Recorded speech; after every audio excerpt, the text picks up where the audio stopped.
welcome to my new series on my Purple channel, where we will be covering creepypastas and internet horror in general. This will be my first entry in the creepypasta reading series, as I will try my best to emulate the good old days of some ordinary gamers' haunted gaming. With everything that needs to be said about this channel and what I'm hoping to achieve with these videos, let's hop into it. I think we're all familiar with the game called Ocarina of Time. It was one of the most celebrated, beloved, and just plain good games of its time. Everyone was playing it. Every video game news outlet was talking about it. One of my first experiences online was joining a message board for the Ocarina of Time fan site. It's a game tons of gamers know inside and out. And if there's one downside to knowing a game inside and out, it's that there can be no more surprises.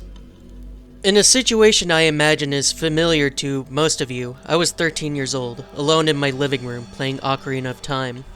I'd beaten it, I'd caught the Skulltulas, and I think I was missing a heart piece, but Who has time to call up game FAQs when there's zombies to mow down on your horse?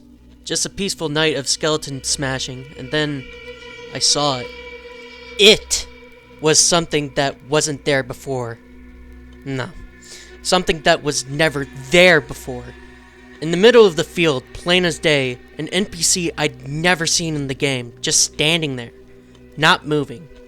I was certainly surprised. There's no way that this could be real. It doesn't make any sense. There's never anyone out here. Of course, Ocarina of Time was still new enough that there was still the off chance this was an in-game event. I did have the game nearly 100%ed. Maybe I'd unlock something no one else knew about, or no. Maybe it's just the postman. Can't be. Though it's not moving, it's kind of floating. This was the point at which I should have shut the game off. But of course, I had to investigate. If this was some never-before-seen game event, I had to check it out. My excitement was tempered as I drew closer to this person. With every stride of my horse, it became increasingly clear that something was wrong. The NPC was a girl with red hair and a white dress, suspended slightly off the ground. She was completely motionless, not even her hair or clothes idly animating in the breeze. Her feet were together, standing on nothing. Her arms were stretched far out to their sides. Of course, this image immediately called crucifixion to my young mind, which was somewhat unsettling. This was not helped by the fact that, on closer inspection, the girl had no face. She had a little polygon for a nose, but no face texture. In fact, her white dress looked more untextured than intentionally white. The more I looked at her, the more she looked just unfinished. Polygons on the back of her legs were missing, allowing me to see right through them. Attempts to talk to her or interact with her were fruitless. Link and all other objects just clipped through. At this point, I had come to a conclusion that she was just some sort of beta information left in the game that miraculously loaded up. I was big into digging up cool beta stuff from games, so this all started making sense for me. The game had spawned an unfinished NPC, probably in the place of the postman. It's probably no big deal. Probably. This would have been another good point to shut off the game. I kept playing, exiting and re-entering Hyrule Field. The girl was no longer there. I was already writing in my head the post I was going to make about this on the Ocarina of Time fan site board. This was the age when it was kinda thrilling to see a game goof like that, rather than just an annoyance. As the sun rose and the zombies fell away, I rode off to find more adventure. Dinner time was still hours away. But as I continued to play, the game started to change on me. The first thing I noticed was the loading. Nintendo 64 games traditionally had almost no loading, but suddenly the game was getting hung on transitions between areas way more than normal. Not long by today's standards, but a 5-second wait on the Nintendo 64 console felt like an eternity. Secondly, when an area would load, the music wouldn't load with it. There would be a period of silence and then the music would kick in. It wasn't always the right music either. The Hyrule Overworld theme was the most frequent to start playing, no matter where I was. The Gerudo Fortress theme also came up a lot. Notably, whenever I went inside a house or shop, there would be no music. At this point, it still just seemed like I was experiencing some kind of ROM glitch. That changed when I decided to check out what music would play at Kokiri Village. The answer was none. No music played when I entered, and no music started no matter how long I waited. No ambient sounds either. That wasn't it, though. Something else was wrong. There was no sound. But there was also no movement. All the Kokiri, on closer inspection, were stuck in the same arms-out position as that mystery NPC. They didn't move or turn to look at me or anything. They just stared straight ahead, arms out. I couldn't even talk to them. The speak prompt appeared, but pressing it didn't do anything. Rather strangely, though, they were all positioned roughly where they would be normally. The direction they faced was sometimes off. Some Kokiri were intentionally staring at a wall, or turned such a way that their arms clipped through one side of a cliff. It took a little time for me to register that the reason for this was that they were all facing a single location. That mystery NPC was back. She was hovering a little off the ground in front of Link's house. Every Kokiri was staring at her. This time she was different. She looked the same, but Navi hovered around her, indicating she was a real NPC. Trying to just walk up to her didn't work. The moment Link would get near her, he took damage and flew backwards. However, this being Ocarina of Time, I decided to try Z-targeting her and talking to her a few feet away. My frame rate dropped to single digits and the sound effects went choppy. In addition to the opening dialogue box sound, a bunch of other weird sounds seemed to be playing. High-pitched buzzing, and what I think were some voice sounds from Princess Zelda. I was very certain the game was going to freeze, but it didn't. Instead, a dialogue box opened, and the girl said the following. He's not moving anymore. What? Are you sad? Happy? I really can't tell. Looks like you're coming around. That's an unpleasant mask. Goodbye. And the dialogue box closed. I heard a strange high-pitched sound effect as the girl's model began to shake in place. I ran and left Kokiri Forest. This would have been a very, very good time to turn off the game console. From this point on, the game became less and less stable.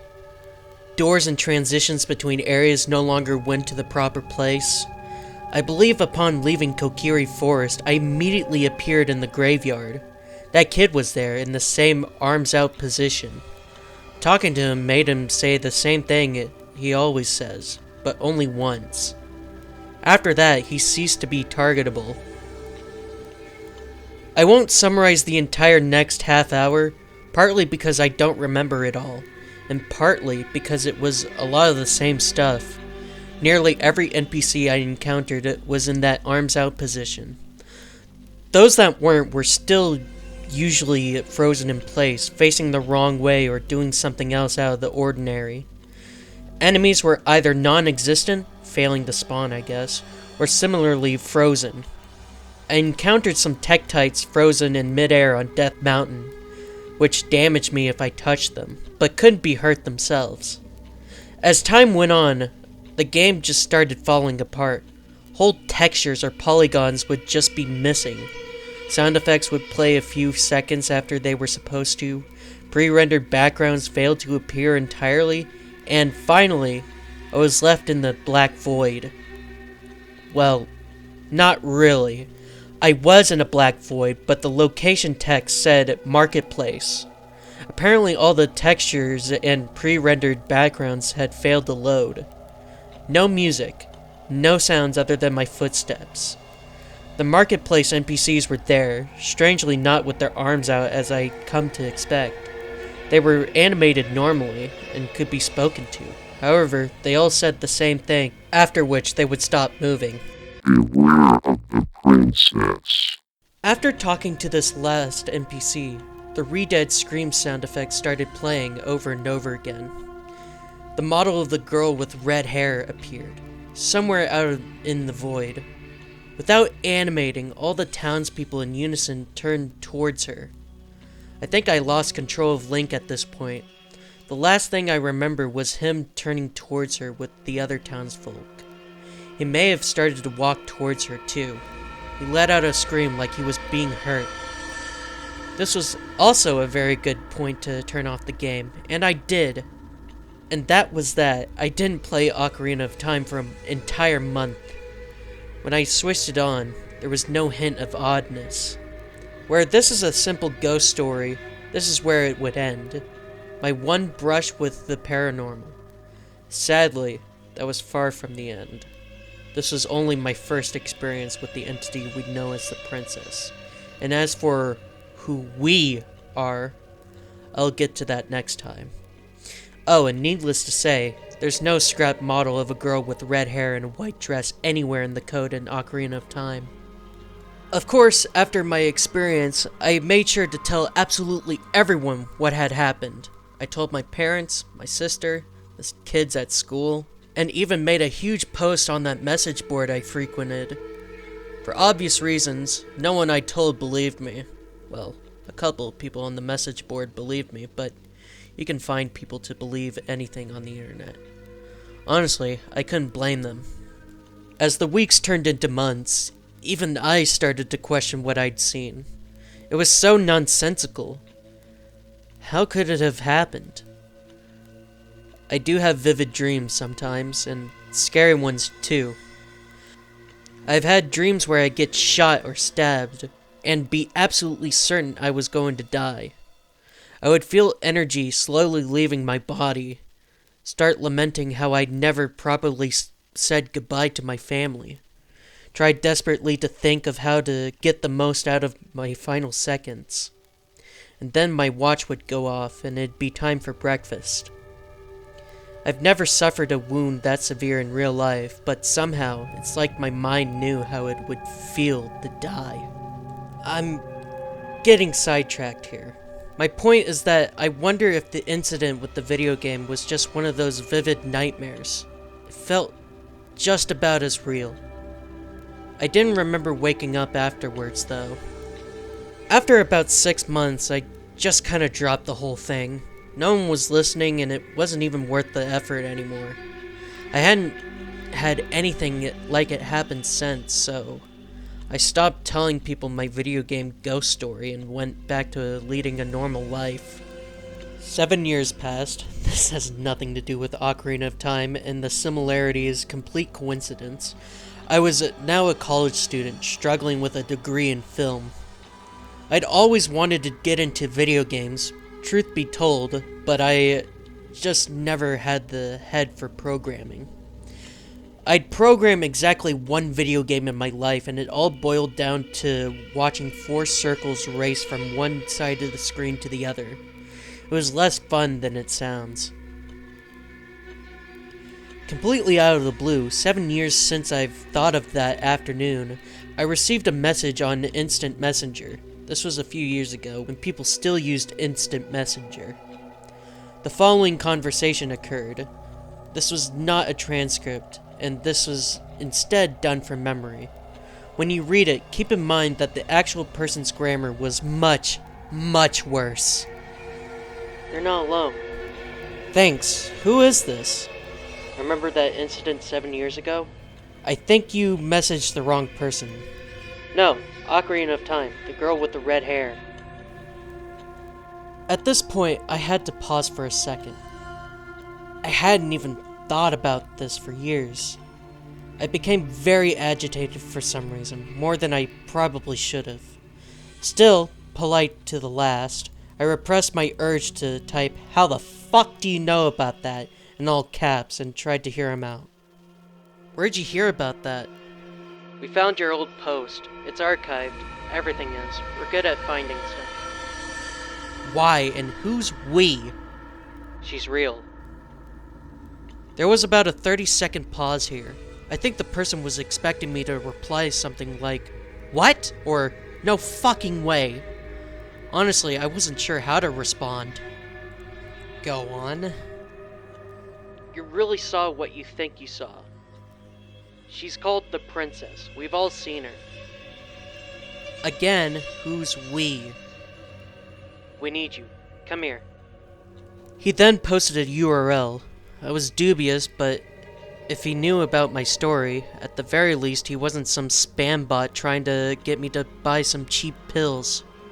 I took a breath and clicked. I probably should have taken a deeper breath because I was immediately confronted with an image of the girl I'd seen 7 years ago. It was a screen cap of her from the game. The red hair, the white dress, the creepy outstretched arms, the face. Wait, in this picture, the polygons on her face were simply missing, allowing you to see the inside of her head. Her hair and dress looked different too. It looked like she was missing a hand. Was it the same girl? It took me a second, but I finally noticed the background of the picture. There was some kind of building behind her. Not anything I recognized from Ocarina of Time. It wasn't even the same style. This screen cap wasn't from Ocarina of Time at all. It was from Mega Man Legends. She was in Mega Man Legends. I shook my head and wanted to wake up. This wasn't possible. I spent 6.5 years convinced it was all some bad dream. Now I was seeing it right in front of me. But not just what I'd seen 7 years ago. This one screenshot implied something far worse. Something that would soon to be confirmed. My eyes moved down the page and I finally realized what I was seeing. This image was the header for the message board. It was a crappy looking board using some ready-made template, and with only one form called the meeting room. Inside, a sticky thread with all caps titled "Begged for my attention." "New here? Read this." So I read it. This is a direct copy-paste of the thread's message, which remains on the form to this day. Pardon any spelling and grammatical issues, I didn't write it. "If you're here, it's because you've seen her. The girl with red hair and a white dress. She appeared to you in a video game you were playing, perhaps recently, perhaps years ago. Either way, you are one of us. We are the Princess Society. First, let me make one thing clear. She's real. It wasn't a dream or a hallucination. You aren't crazy. Second, she's dangerous. You should consider it a blessing that you saw her and lived. It means you had the sense to shut the game off. Not everyone else can say the same. We know of at least 2 cases where the players who encountered her did not shut off their game, and they are no longer with us. Here's what we know. We know she can appear in a video game. I don't know what game you saw her in, but she isn't confined to it. She can appear in any video game. There are some types of games she seems to prefer, and some from which she seems to stay away from. But it can be any game on any system from any era. She never looks exactly the same twice, but her red hair and white dress are constants. We know she usually gives an unfinished appearance. We know she calls herself the Princess. We know she can alter and glitch games in unpredictable ways. We know that if you allow this to continue for too long, something happens. We don't know what happens, but those to whom it happens turn up dead, often in ways that suggest they died in great pain. This is not a ghost story or a game. This is a very real danger. At any time, anyone playing a video game could encounter her. This is why we exist. We have to stop her, somehow, some way. We've all come together to put an end to this and to try to keep her from claiming anyone else. Now, there's some bad news that we must break to all members. You're a target now. We have reason to believe that thinking about her or being aware of her makes her more likely to appear. As such, if she appears to you once, she'll be increasingly likely to come back. This is also why you must never tell anyone about her. Just knowing about her puts people at greater risk. It's too late for you, but not for those you care about. Please, tell them nothing. Delete any online posts you've made about her. Don't tell anyone or you put them in great danger. We're trying to find a solution. We're trying to find a way to either fight her or communicate with her or do something to put an end to this. The more minds we have, the more chance we have to stop her. We need your help, and you need ours. You don't need to be afraid. You have our support now. You don't need to stop playing video games or hide in a shack or anything crazy. She can't hurt you if you remember one thing. If you see her, turn off the game. My life was never going to be the same. The Princess Society was, simply put, a bunch of idiots. I couldn't really blame them. These people weren't brought together because they were problem solvers.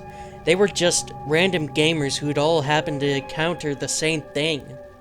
I was only 20 when I first joined, but I was actually one of the older members. Most of the Princess Society was still in high school. Of course, in spite of this, they still like to act as though they're the super spies figuring out some ancient history. They'd obsess about installing apps to make their board marginally larger to find by search. They'd write up and edit lists of complex rules about how to deal with the princess should you encounter her. One person even took up backing up the board on an external hard drive so there would be a record in case she got us. The fact that we didn't have a clue what we were doing was generally brushed aside. What we spent the majority of our time doing was just swapping stories. Everyone had their own princess encounter they were proud of telling.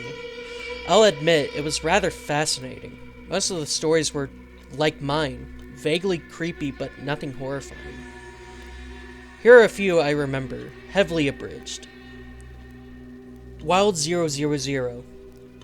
While playing Pokemon Blue on an emulator, a player encountered a tile in the middle of the road in Celadon City which could not be walked on.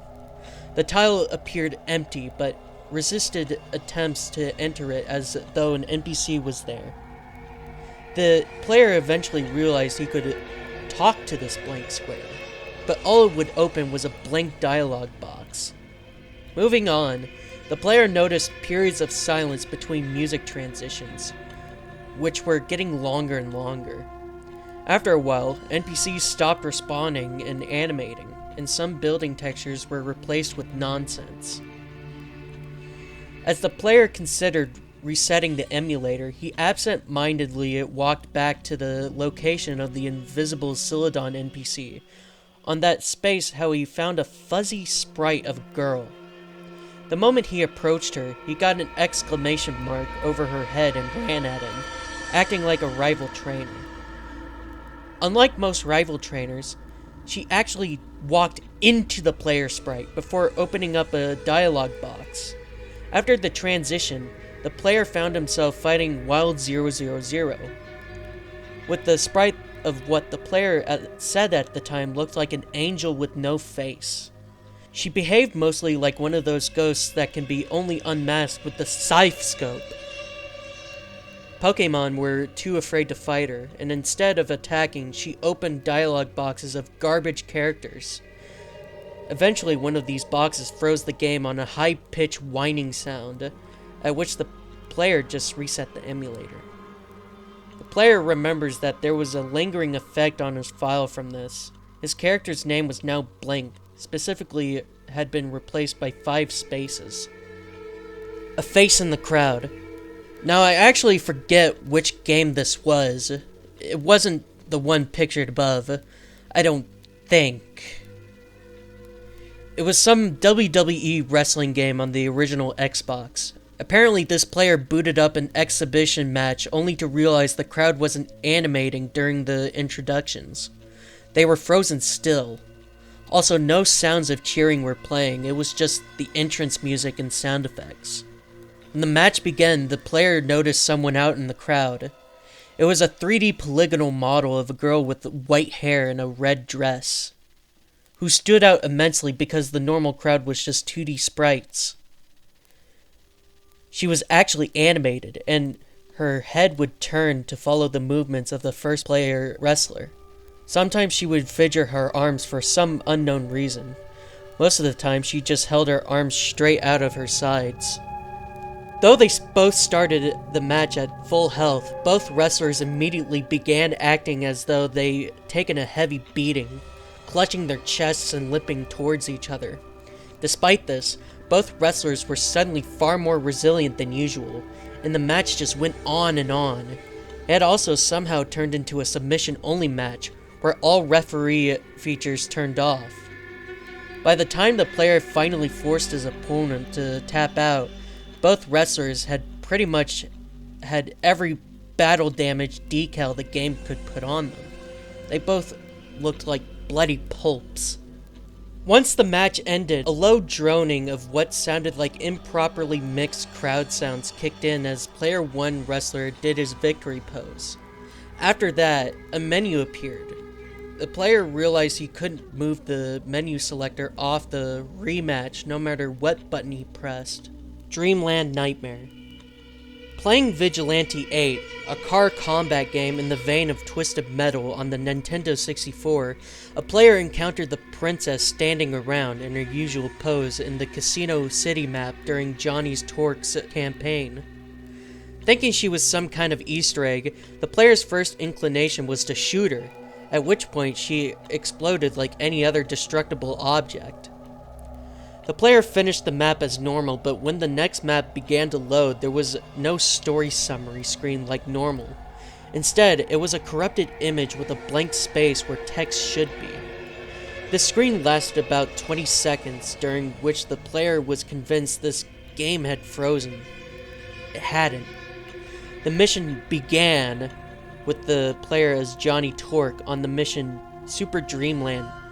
This map, for those who don't know, is a bonus map only available in the Nintendo 64 version of the game.